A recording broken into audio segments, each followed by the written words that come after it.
A gente vai observar que a igreja judaico-cristã primitiva demorava a compreender o sentido universal do cristianismo, embora Pedro tivesse sido instrumento na comunicação do evangelho aos primeiros convertidos judeus.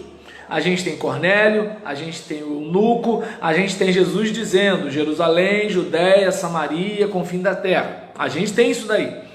A gente tem Atos 1:8, que não é bem digerido. A gente tem Atos 8:1 para espalhar o pessoal. A gente tem o Cornélio, a gente tem o eunuco, mas ainda assim há uma certa resistência. E foi Paulo, capacitado pela revelação de Deus, que teve a visão das necessidades do mundo gentio, dedicando sua vida à pregação do evangelho a este mundo.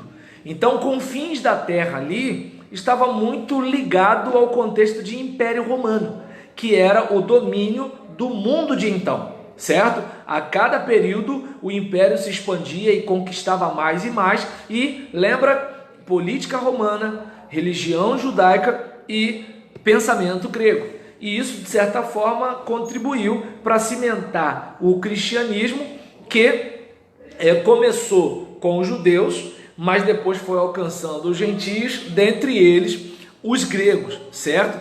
E como nenhum outro na igreja primitiva, Paulo foi o cara que entendeu esse caráter universal e se entregou à pregação aos confins da terra, abrangendo onde o Império Romano alcançasse. Certo?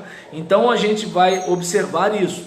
O ambiente de Paulo, ele estava consciente que devia 3 lealdades temporais. Como jovem judeu, ele recebeu a educação ministrada apenas aos jovens judeus de futuro e foi educado aos pés do grande mestre judeu Gamaliel. Poucos podiam se orgulhar de ter mais instrução do que Paulo no que diz respeito à educação religiosa judaica, e poucos se aproveitaram tanto quanto ele da educação que recebeu. Filipenses capítulo 3, versículos 4 a 6. Era ele também cidadão de Tarso, a principal cidade da Cilícia, cidade não insignificante, Atos 21, versículo 39. Era também cidadão romano livre, Atos 22, versículo 28, e não tinha dúvidas em usar os privilégios de sua cidadania romana quando esses privilégios podiam ajudá-lo em sua missão por Cristo. Atos 16, versículo 37 e Atos 25, versículo 11. O judaísmo foi seu ambiente religioso anterior à sua conversão. Tarso foi sua grande universidade, sua atmosfera intelectual, o palco dos primeiros anos de sua vida. E o Império Romano foi o espaço político em que viveu e agiu, certo? Então, a gente observa que esse ambiente político não parecia ser tão favorável a alguém para a proclamação do Evangelho.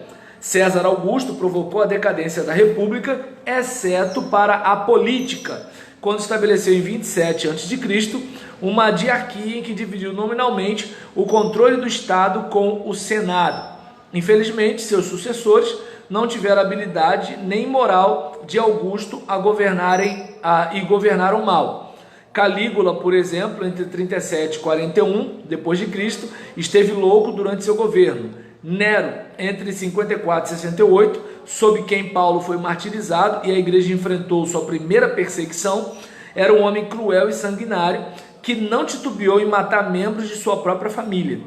Entretanto, Cláudio, entre 41 a 54 d.C., foi um excelente administrador e o império conseguiu se estabilizar em seu governo. Foi em sua administração que Paulo fez a maioria das viagens missionárias, certo?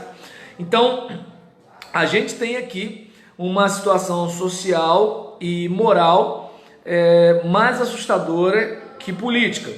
A pilhagem do império criou uma classe alta rica de novos aristocratas que tinham escravos e dinheiro para satisfazer seus muitos desejos legítimos e ilegítimos.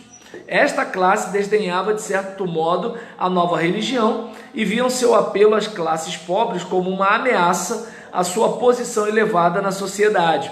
Assim mesmo, alguns desta classe se converteram com a pregação do evangelho feita por Paulo na prisão em Roma. Filipenses capítulo 1, versículo 13. Também houve uma rivalidade com outros sistemas de religião. Os romanos eram, de certo modo, ecléticos em sua vida religiosa e se dispunham a tolerar toda a religião, desde que não proibisse seus seguidores de participar do culto do Estado, que misturava o culto ao imperador com o velho culto do Estado republicano e exigia a obediência de todos os povos do império, exceto aos judeus, que por lei eram isentos desses rituais. Nessa situação que os cristãos são perseguidos, porque aos cristãos não se concedeu esse privilégio que deu aos judeus. E lembra, os judeus, eles tinham o privilégio de não precisar cultuar o Estado nem o imperador, e os cristãos pareciam uma ramificação do judaísmo, até que ficou claro que eles não eram a seita do Nazareno, eles eram uma religião à parte. Aí o bicho pegou, certo? Quando a gente observa aqui a questão das religiões de mistério e subjetivistas de Mitra, Cibele e Ísis, elas pediam a associação de muitos outros no império. O judaísmo, de quem o cristianismo foi distinto como seita separada, enfrentou uma oposição cada vez maior. Os intelectuais romanos aceitavam sistemas filosóficos, como o estoicismo, o epicurismo e o neopitagorismo, que sugeriam a contemplação filosófica como o caminho da salvação. O estoicismo, com sua interpretação panteística de Deus, sua concepção de leis éticas naturais descobríveis pela razão e sua doutrina da paternidade de Deus e fraternidade do homem, parecia dar um fundamento filosófico para o Império Romano. Alguns imperadores, como Marco Aurélio, aceitaram suas formulações éticas. Paulo teve que enfrentar este confuso cenário religioso com o simples o evangelho redentor da morte de Cristo. Lembra? Os judeus procuram sinais, os gregos buscam sabedoria, mas nós pregamos o Cristo crucificado, que é loucura para os gregos, né, e é vergonha para os judeus. Seguindo aqui, a arqueologia nos ajuda a datar pontos chaves na vida e obra de Paulo. Paulo esteve em Corinto 18 meses quando Galho tornou-se procônsul. Atos 18, versículos 12 e 13. Uma inscrição em pedra descoberta em Delfos menciona que Galho começou seu trabalho na Ásia no 26º ano de Cláudio, que foi entre 51 ou 52 depois de Cristo. Assim, a visita de Paulo teria começado 18 meses antes, em 50 depois de Cristo. Outras datas em sua vida podem ser calculadas a partir desta relativa acuracidade. Bem, a conversão de Paulo foi também um evento histórico objetivo. Ele falou dela como tal em 1 Coríntios 9, versículo 1, 15, versículo 8 e Gálatas 1, versículo 11 a 18. Ela aconteceu no seu encontro com Cristo na estrada de Damasco, Atos 9, versículo 22 e versículo 26. Esta experiência foi vital para seu trabalho missionário, seu ensino, escritos e teologia. Vamos à obra de Paulo. Bem, a índole de Paulo era tão múltipla que é preciso considerar a sua obra sob diferentes aspectos. Então, vamos lá. O propagador do Evangelho. Paulo era ao mesmo tempo sábio e dedicado missionário. Sua vida ilustra o uso de princípios que têm servido muito bem à igreja no cumprimento da grande comissão. Então, a gente, por exemplo, vai perceber que Paulo adotou como princípio básico a expansão do Evangelho para o Ocidente, e é encantador o fato de ter alcançado seu objetivo. Roma, embora fosse então prisioneiro do governo romano, mas ele foi até lá, mesmo que como prisioneiro, certo? Publicações de Paulo, por exemplo, deixa eu ver aqui, publicações de Paulo. Paulo adotava a prática de se manter em contato com a situação local em cada igreja através de visitadores dessas igrejas, 1 Coríntios 1, versículo 11, ou através de relatos de agentes que enviava a visitar as igrejas, 1 Tessalonicenses 3, 6. Quando a situação local parecia exigir, ele escrevia cartas sob a inspiração do Espírito Santo para tratar dos problemas particulares. Você percebe o que acontece? Então ele vai viajando sentido a Roma, vai fazendo o trabalho, tal, pá. E aí ele faz o quê? Ele escreve para essas igrejas diante de uma necessidade, uma teologia tarefa, mas ele também conta com visitas que seus colaboradores fazem à igreja, e também ele, além desses visitadores, ele também pega o relato desses visitadores. Então os visitadores vão lá, dar um ok, observar, fazer alguma coisa, dar uma dica, e esses visitadores voltam para dar um relatório de como as coisas estão. E quando a coisa está muito braba, ele vai e escreve, certo? Então ele escreveu 2 vezes à igreja de Tessalonicenses para esclarecer uma má interpretação da doutrina da segunda vinda de Cristo. A igreja coríntia enfrentava o problema de uma igreja situada numa grande cidade pagã, e Paulo escreveu uma primeira carta para resolver esses problemas referentes à sabedoria humana e espiritual, próprios de uma igreja localizada numa cidade de cultura grega. O problema da moralidade no ambiente pagão, e a gente tem processos entre cristãos nas cortes pagãs, problemas matrimoniais, problema do relacionamento social com os idólatras pagãos, e isso foram alguns assuntos da sua correspondência. Na segunda epístola aos Coríntios, decorreu da necessidade de afirmar o seu apostolado. A gente tem a carta aos Gálatas, que fez por causa do problema da relação da lei judaica com o cristianismo. Aos Romanos, há uma exposição e explicação sistemática de seu evangelho. As 4 epístolas escritas durante sua prisão em Roma surgiram devido aos problemas especiais nas igrejas de Éfeso, Colossos e Filipos. A epístola pessoal a Filemão trata do problema do senhor e do escravo que se tornam cristãos. As 3 epístolas pastorais a Timóteo e a Tito tratam dos problemas próprios de um jovem pastor. Então a gente observa aqui que a gente tem esses tópicos, esses assuntos relacionados a quê? Teologia tarefa, recomendações. É bom lembrar que a igreja nascente não tinha os 27 livros do Novo Testamento que nós temos. Então precisava daquelas orientações do apóstolo à luz de Moisés e dos profetas, do Evangelho de Jesus e das revelações que ele recebia do próprio Deus. Princípios da teologia de Paulo.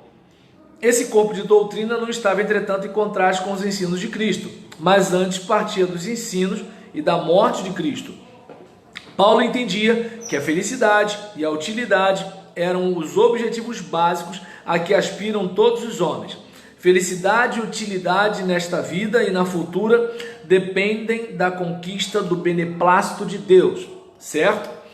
As obras da lei somente resultavam no conhecimento do pecado e deixavam o homem sem esperança de executar a vontade de Deus, como expressa nesta lei. Romanos 7 deixa claro: o bem que eu quero fazer eu não faço, o mal que eu não quero fazer esse faço, miserável homem que sou.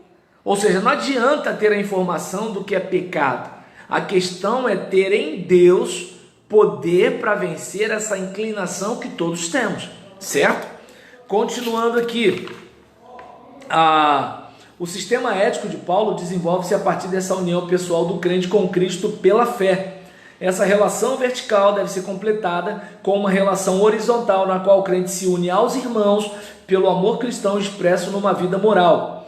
1 João capítulo 3, versículo 23, Efésios capítulo 1, versículo 15.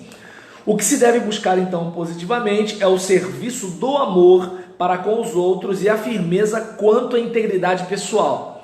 Então a gente observa aqui que é importante, além da consciência da minha incapacidade, da minha caminhada com Deus para eu ter poder para vencer a minha própria maldade, e isso eu vou exercitando no relacionamento com meus irmãos de fé, um servindo ao outro, um cuidando do outro, cada um por cada um.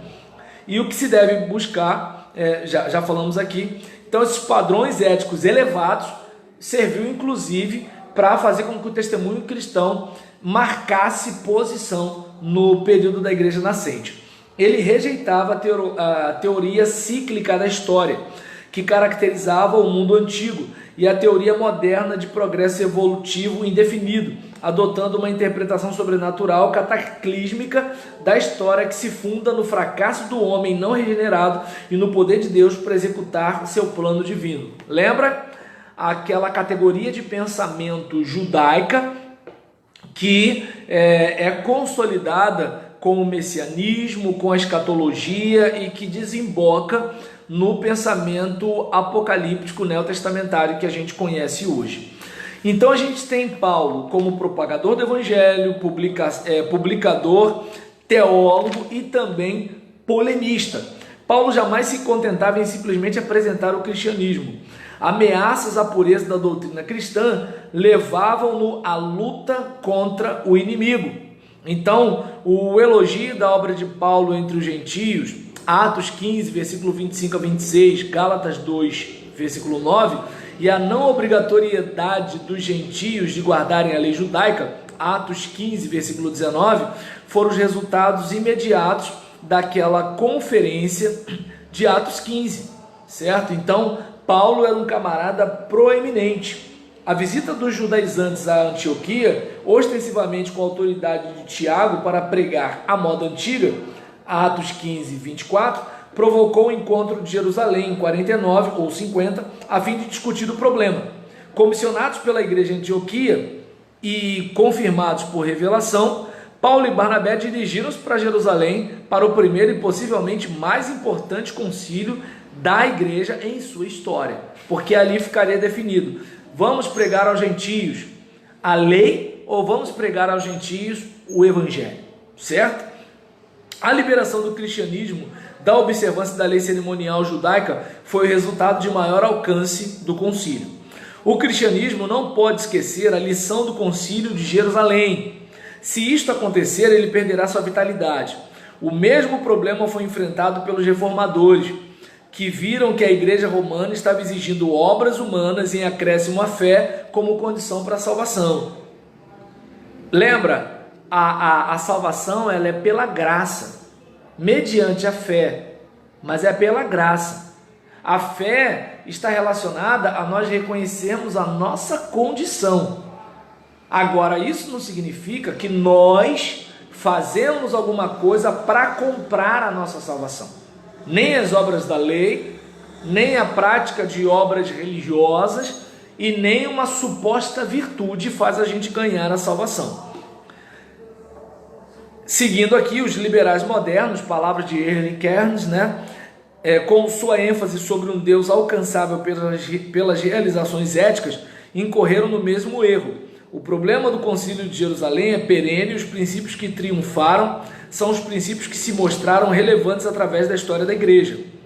Paulo enfrentou também o desafio do racionalismo grego, quando lutou contra um gnosticismo incipiente na igreja. Alguns homens procuravam intelectualizar os meios da salvação, assim como os cristãos judeus tinham tentado legalizá-los. O gnosticismo tornou-se um perigo especial na igreja colossense.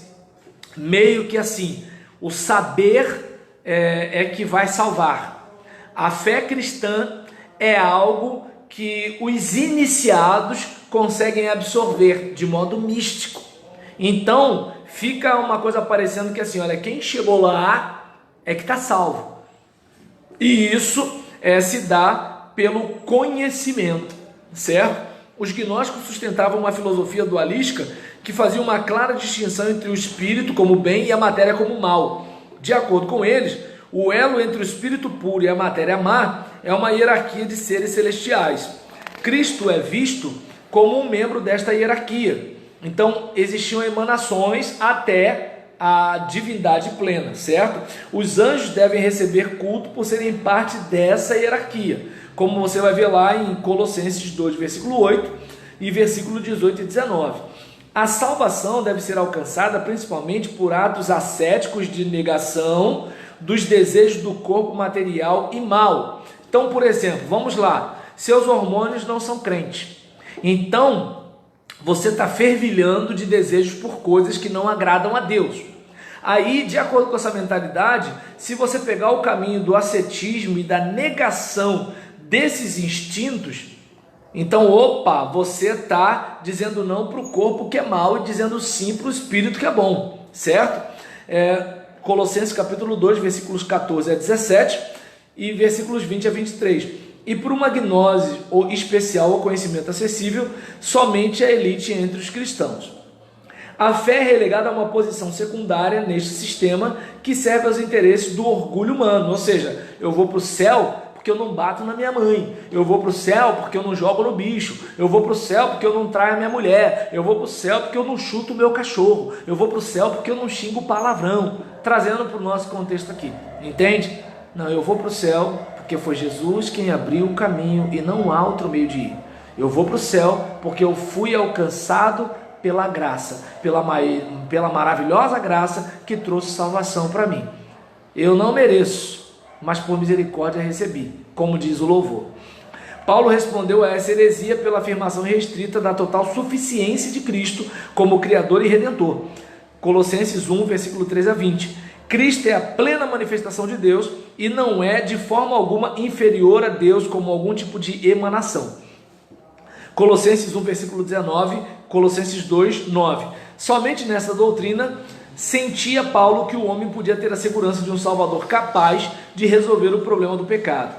O gnosticismo foi a primeira heresia enfrentada pela igreja, mas não seria a última.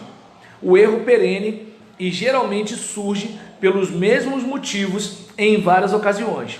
O orgulho da razão humana e sua tendência racionalista podem levar à heresia, como foi o caso da igreja em Colossos. A permanência da herança religiosa do período pré-cristão na vida individual pode levar a uma mistura de verdade e erro com terríveis consequências para a salvação. Foi este o erro dos judaizantes. Mau uso ou ênfases exagerados de alguma passagem bíblica podem provocar o erro. Às vezes o líder equivocadamente entusiasmado na tentativa de proteger a verdade pode subvertê-la. Foi este o caso de Montano no segundo século. O camarada estava tão focado na espiritualidade do povo, mas ele chegou ao ponto de chegar a se autodenominar a personificação do Espírito Santo, só para ter uma ideia.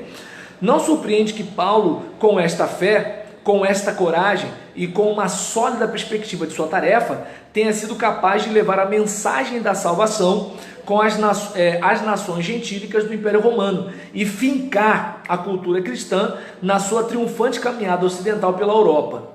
Ele foi intérprete singular do significado da vida e da morte de Cristo em termos de salvação para o homem pecador. Ele deixou uma fé livre da intromissão do legalismo e do racionalismo. Ele cuidou dos detalhes da organização das igrejas cristãs e se manteve em constante correspondência com elas a fim de resolver seus problemas segundo uma perspectiva cristã. Como ninguém, Paulo compreendeu o significado cósmico de Cristo no tempo e na eternidade.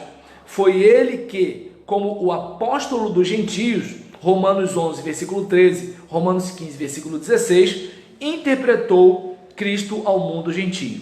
Então a ideia que nós temos de igreja, a ideia que nós temos de cristianismo, antes de Paulo, não era a mesma. A gente percebe que ele, além de comunicar o evangelho para o gentio, ele trouxe numa linguagem diferente da que os judeus estavam levando e iriam continuar sustentando, só para ter mais ou menos uma ideia. E assim, nós fechamos o capítulo 4 da obra de Erling Cairns, que é o cristianismo através dos séculos, quando nós estamos falando do cristianismo no Império até o ano 100 depois de Cristo.